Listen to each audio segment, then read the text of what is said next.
Hey guys, welcome back to the Watches and Giggles channel. I'm Chris from Chicago. First off, as always, everyone, thank you so much for joining me today. If you're new to the channel, welcome. Thank you for stopping by. And if you're returning, thank you so much for coming back. I do appreciate it. Guys, in today's vid, we're going to do a review of my personal watch, the Rolex Explorer, discontinued 39mm 214270. I purchased it last November 2020. And we're going to get into my thoughts and feelings on ownership, as it is my daily driver. And also, would I recommend this watch for you? We're gonna get into all that, but before we do, we'll see what I'm wearing. And I have on that watch, the Rolex Explorer 214270. I do have a 7.5-inch wrist, so trying to give you a little further away shot, what it looks like on my big wrist. I think it looks absolutely beautiful on a larger wrist. Any wrist size can wear this watch, but it does look nice for the bigger wristed fellow. Let's get it off here and get right into the review. We will start off, guys, with the dial. A lot of people say this dial is spaced out a little too much than the previous generation. And also, I have before you the 124270, my wife's watch that I just picked up recently. And I will say, this watch they nailed. It is better proportioned than this watch. With that said, do you notice it when you are wearing it day in and day out for over a year? The answer to that is simple, and it is no, you don't. Okay, when you're rocking this thing every day, it just becomes simplicity constructed beautifully. It's not going to bother you, or maybe it will, but it doesn't bother me. That's personal preference, I guess. I also really enjoy on this watch the matte dial. I am a sucker for matte dials. I really do enjoy it. Kind of becoming a little comparison here, but the new 124270, it is a glossier, deeper, richer black, which is very beautiful, and the spacing on this watch is absolutely perfect. But this watch, with that said, is absolutely beautiful as well, guys. The 369, obviously this is the Mark II dial. As you can see, it's loomed, and it lights up like a Christmas tree. It is beautiful when you put it under the light or you've been out all day in the sun. This watch looks gorgeous when you're out to a dinner later that night in a darker restaurant. It just lights up. It is beautiful. I love and really enjoy the polished bezel. I think it adds something. It really does. It keeps you interested, in my opinion, the polished bezel on this. The case shape is absolutely elegant. Something you'd find on a Daytona or a Yachtmaster.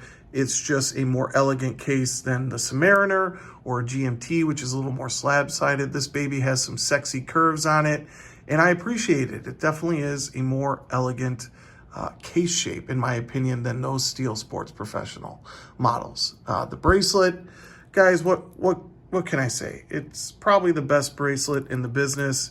Beautifully, this 904L steel is constructed, and we'll put it back on the wrist quickly here.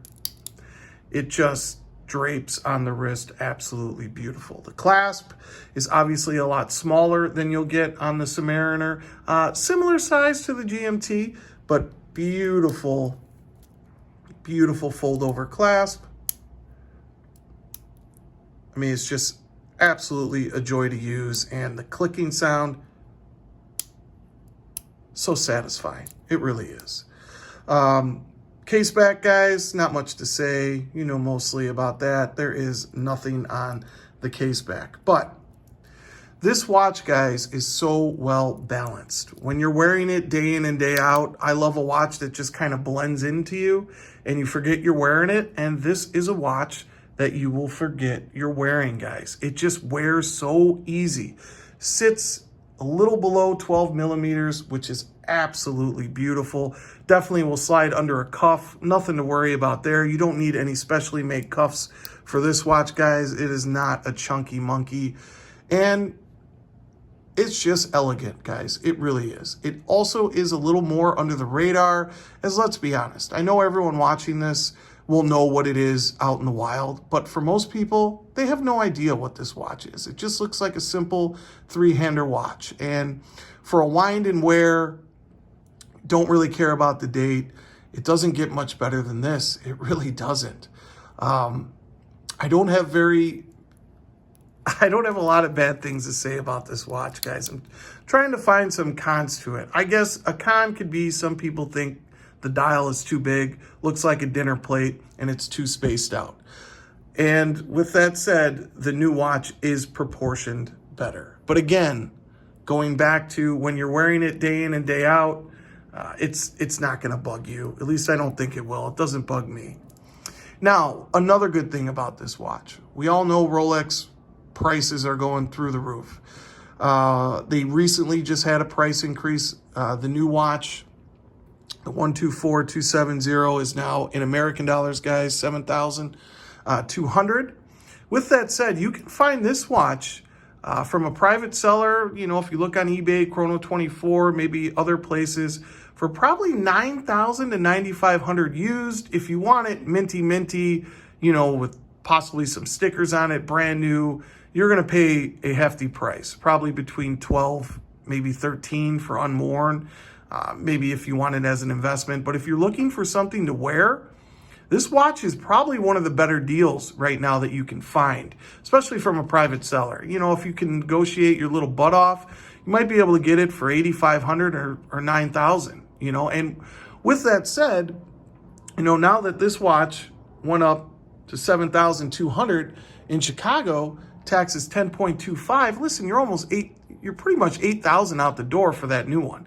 And if you like the larger size, you want the 39 mil, I would suggest trying to hunt one down for a good deal. So these can be had for not much of a premium. I would say maybe 1,000 or 2,000. So that's not that bad, all things considered, in this day and age. And if you want a daily watch, you know, you're just a guy that doesn't give an F, you're not trying to stand out, just want a reliable, robust, beautifully constructed machine by Rolex, I mean, I give it 2 thumbs up, guys, after wearing it for a year. It has become my daily. I do take very good care of my watches, as I'm not bashing it around, but that's just me. It can definitely take a beating, 100 meters of water resistance. I'm not going to get too much into specs, but I know a little bit of a love fest, guys. I can't really think of too many negatives with this watch, and even the price on the gray market now that it's discontinued is not that bad. It can be had. You do have to search around, but you can find a great deal on this watch, guys. I don't know. Let me know what you think in the comments, guys, but as a daily watch, I absolutely love it and have no things to say bad about it, really. It's absolutely beautiful, guys. That's going to do it for today's vid. Hope you enjoyed the review of the Rolex Explorer 214270, guys, and I'll catch you in the next one. Take care.